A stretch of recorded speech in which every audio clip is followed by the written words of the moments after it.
Bonjour à tous, bienvenue pour cette nouvelle vidéo. Aujourd'hui je vais vous présenter la Saiga 103. Alors c'est un modèle qu'on m'a beaucoup demandé, donc voilà, enfin j'en ai une dans les mains et on va voir tout ça en détail. Alors la Saiga 103, donc c'est la déclinaison civile de l'AK 103. Elle vient aujourd'hui avant la TR3 qui est ici, donc la version civile de l'AK12. Et la 103 vient après la K74. Celle-ci a été un petit peu modifiée. Les principales nouveautés de la 103, la K103 ou Saiga 103, c'était l'apparition de poignées cross garde-main en polymère contre l'utilisation du bois et de la bakélite sur la 74, et la normalisation de la crosse. Donc on n'a plus soit une AKS 74, soit une AKM 74. On n'a plus qu'une interface unique de crosse repliable. Et ceci pour simplifier la production. La grosse nouveauté de la série 100, donc qui est apparue vers 1994 et qui était en dotation dans l'armée russe à partir de 2001, c'était donc de pouvoir normaliser la fabrication et de standardiser plus facilement la production de calibres différents en gardant le même corps, même poignée et même crosse, mais en ne changeant que les parties avant des AK pour tirer du 223 sur la 101, 102, du 545 sur la 105, du 308 sur la 106, etc., etc.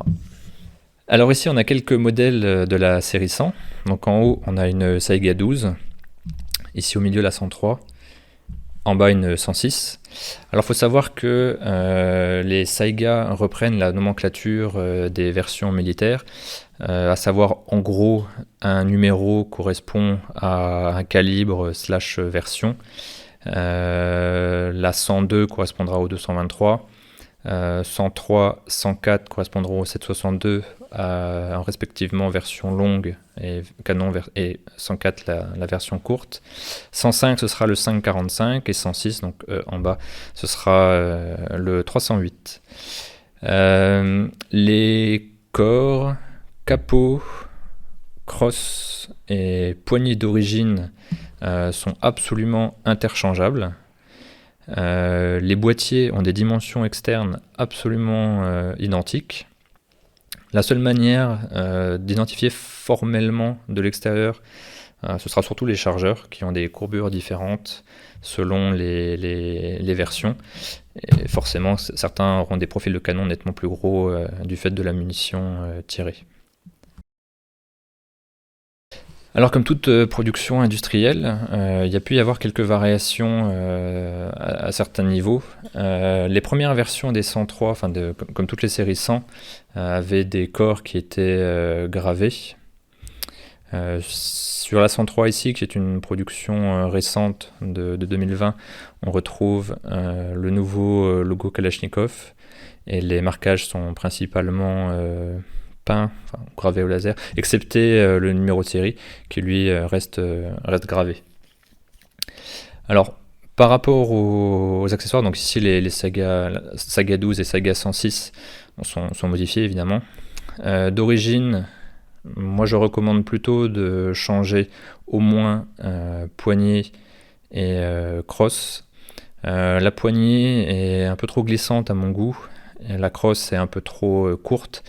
On ne peut pas y mettre d'appui-joue. Donc pour changer les accessoires, c'est très facile. Pour les poignées, c'est juste une longue vis qu'il faut changer. N'importe quel modèle pour AK sera compatible. Pour les crosses, attention, il faut à tout prix prendre des modèles pour Saiga avec pin de 5,5 mm. Et il y a beaucoup de références sur le marché entre les références pour Molot ou autres.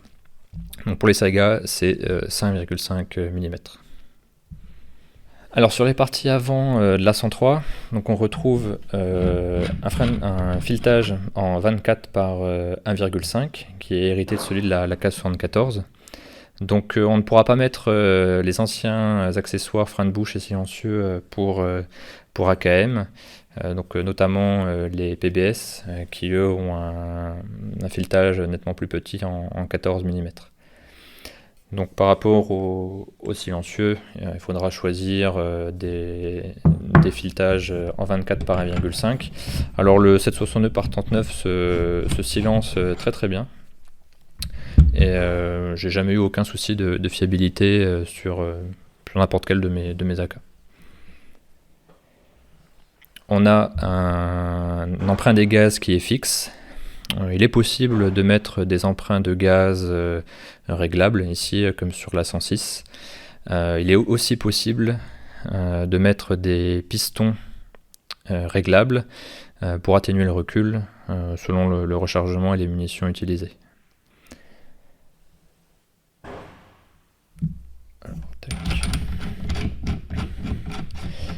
Alors, chose à noter, eSmash a gardé la compatibilité avec tous les accessoires de l'AKM, y compris les montages de baïonnettes. Ça, c'est juste pour la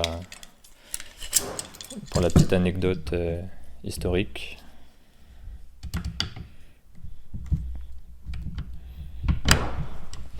Voilà.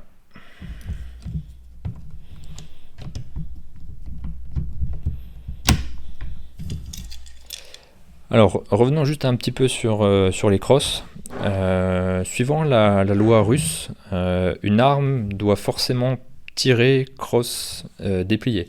C'est pour ça que sur les Saiga, on ne peut pas, si on enlève la sécurité et qu'on se met en semi, on ne peut pas passer la crosse en position repliée. Si on remet la sécurité, on peut replier la crosse.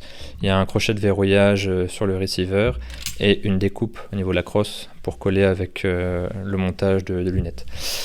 Alors, cette sécurité n'est pas obligatoire pour la plupart des autres marchés, notamment le marché français. Donc, ce que moi j'ai fait sur toutes mes Saiga, c'est que j'ai retiré cette protection. Alors, comment ça marche ? En fait, il y a cette petite pièce qui est située dans le receiver, qui est en fait actionnée selon la position du levier de sécurité. Et en fait, ici, il y a une petite découpe qui vient en fait passer sous le bouton. Et selon la position de cette pièce, on peut ou pas actionner le bouton. La pièce dépasse aussi au niveau de l'arrière via une petite encoche dans le receiver. Alors, moi j'ai décidé de les retirer, c'est pas pour jouer à Rambo sur le stand, c'est juste que sur des Saiga que j'ai qui ont quelques années déjà et pas mal de coups au compteur, avec le temps et l'encrassement, ça a tendance à durcir le levier de sécurité, parce que forcément les deux pièces sont connectées entre elles. Et l'autre souci que je vois, c'est que si on n'est pas bien réveillé et qu'on force quand même en essayant de refermer la crosse alors que le levier, le secteur de tir est sur semi, ça va avoir tendance à plier la patte de cette pièce et à durcir franchement le levier de sécurité. Alors, pour ceux qui sont intéressés pour retirer cette sécurité, vous enlevez le capot. Le guide ressort. Il faut démonter tout le trigger group, le sélecteur de tir. Il faut le descendre tout en bas, jouer un peu, et le tirer vers le haut. Et en fait, là où ça va se compliquer, ce sera au niveau du bouton poussoir. Le ressort est très facile à enlever, il est extrêmement difficile à remettre. Donc moi j'ai développé une technique, je vous insérerai des images en bas de l'écran pour voir comment on peut faire. Et une fois que ça c'est fait, la pièce qu'on a vue juste avant, qui est située comme ceci contre la paroi du receiver, vient assez facilement via un chasse-goupille. Voilà. On remonte le trigger group et c'est bon, vous aurez un levier un secteur de tir plus facile à opérer. Alors ça, c'est une vidéo que j'avais prise il y a quelques années lors de l'opération. C'est plus facile de le faire cross-retiré. Donc pour cela, vous retirez le capot afin de chasser la goupille du bas vers le haut. En fait, il faut se dire que le capot est là pour empêcher la goupille de partir. Ça permet de se rappeler du sens de démontage. Alors, évidemment, à vous de voir après cette séquence si vous vous sentez de le faire. Ça reste une opération qui demande un peu de doigté quand même.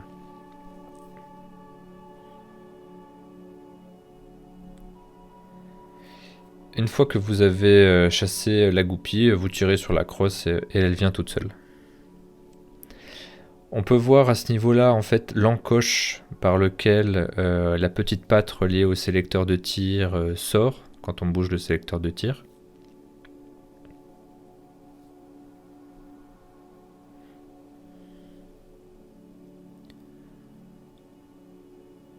Je vous laisse chercher sur internet comment retirer l'ensemble du trigger group. Ça, c'est pas nécessaire de le remettre ici. Pour ensuite retirer le secteur de tir et la patte qui va avec, vous jouez. Faut même pas hésiter à forcer un peu. Je sais que sur ma Saiga 12, ça avait été assez compliqué à faire.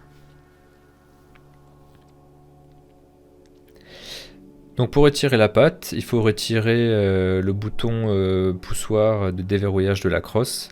Il est tenu en place par une petite goupille qui nécessite une pince longue, et là, faut pas hésiter à y aller.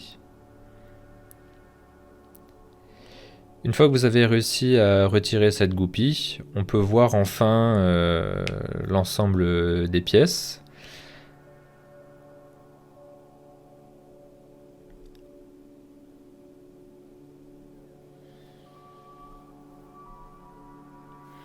Et alors l'astuce dessus en fait pour remettre le bouton poussoir une fois que vous avez chassé la patte avec un chasse-goupille au niveau de cette fente à l'arrière du receiver, vous utilisez une vis longue, vous calez le ressort entre deux rondelles et vous passez des serre-flex.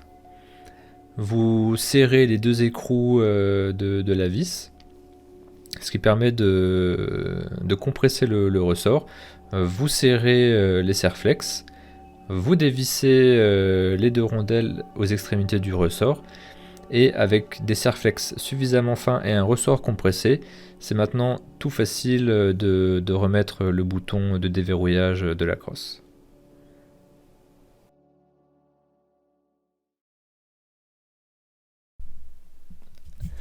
Alors, pour pousser le démontage de l'arme, on abaisse le sélecteur de tir, on arme le marteau, on tire la culasse en arrière.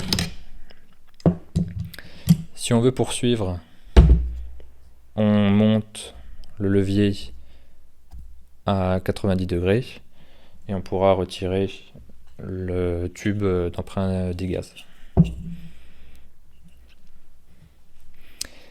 Par rapport au réglage des optiques, dans la crosse, on a un kit de nettoyage qui inclut de quoi régler les organes de visée.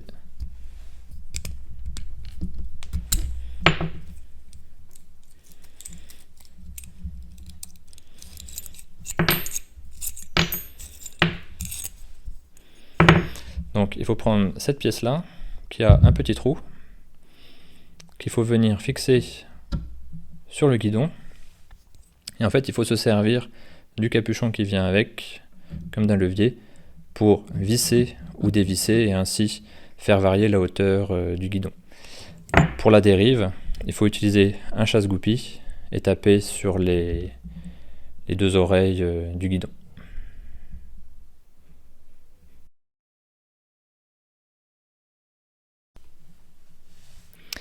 Alors ici en gros plan le transporteur de culasse et sa culasse. Alors aucun changement par rapport aux anciennes générations d'AK. Donc on a toujours une culasse rotative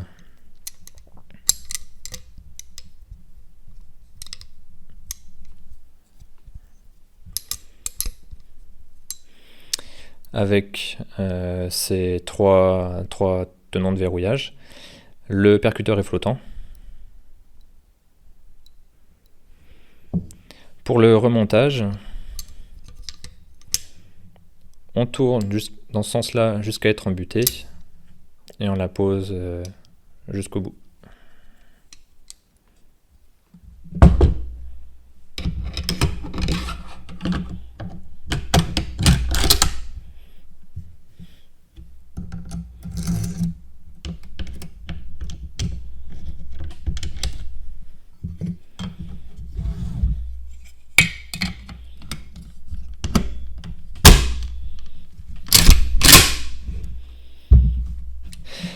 Alors la K103 et la Saiga 103 conservent la compatibilité des anciennes générations de chargeurs. Donc ça c'est le chargeur d'origine qui, pareil, remplace la bakélite pour être en polymère. Les anciens chargeurs ici d'AKM restent parfaitement compatibles.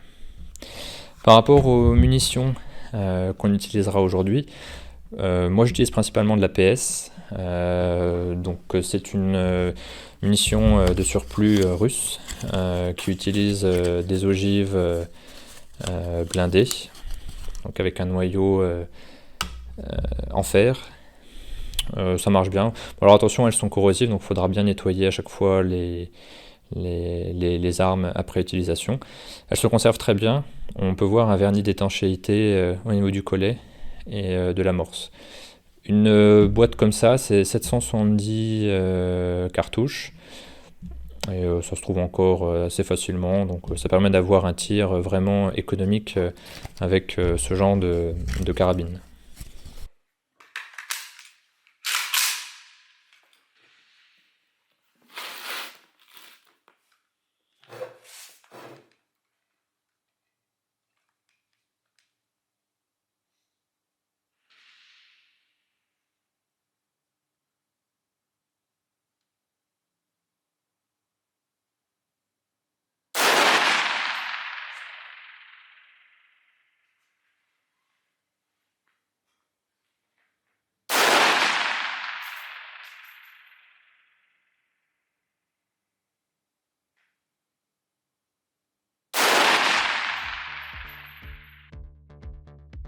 Au stand, on trouve vite ces marques, même si encore une fois la crosse et poignée d'origine manque à mon sens d'ergonomie, comme tout AK qui se respecte. La détente est légère, filante, fluide, le reset intermédiaire. Le frein de bouche est très efficace et le recul modéré. À 100 mètres, je pense avoir laissé échapper un peu vite les 2 premiers coups qui seraient en bas, les 3 autres tirs sont mieux et la précision à la surplus est tout à fait intéressante.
À 50 mètres, un gong de 40 cm ne pose aucun souci avec les organes de visée d'origine. Je recommanderais plutôt une optique sans grossissement type PK06, PKU2 ou PKA, ou bien à faible grossissement comme une Brevis. On peut tout à fait mettre une PSO, mais je pense l'ensemble un poil anachronique. C'est une optique que je vois plus sur une AKM ou une 74, ou mal adaptée considérant que la majorité des stands n'ont pas plus de 200 mètres de disponible. Ma conclusion sur cette 103 est que c'est l'une des AK références du marché, même si le fait d'en posséder plusieurs biaise sans doute l'objectivité de cette déclaration. Elle n'est pas à opposer aux AK suivant le pattern AKM, comme la majorité des AK SDM, WBP ou aux déclinaisons proches d'Astava. La 103 joue sur un registre moderne, et son achat sera pour moi motivé par le custom que vous voulez faire et l'envie d'avoir un exemplaire du fabricant historique. Sur le plan des performances et de la précision, il n'y a pour moi aujourd'hui pas de grande différence entre les AK, ce n'est pas sur ce critère-là que je motiverai mon achat. La 103 reste la valeur sûre des Saiga série 100 sur le marché. Elle décode peu, les accessoires ne sont plus aussi compliqués à trouver, son calibre historique, sa disponibilité ainsi que son faible coût en font un outil économique et fun au stand. Cette plateforme a su conserver et améliorer les avantages de la 74. Les nombreuses déclinaisons seront abordées sur cette chaîne ainsi que de la manière de les modifier, sujet qui semble encore obscur pour nombre de tireurs intéressés par cette plateforme.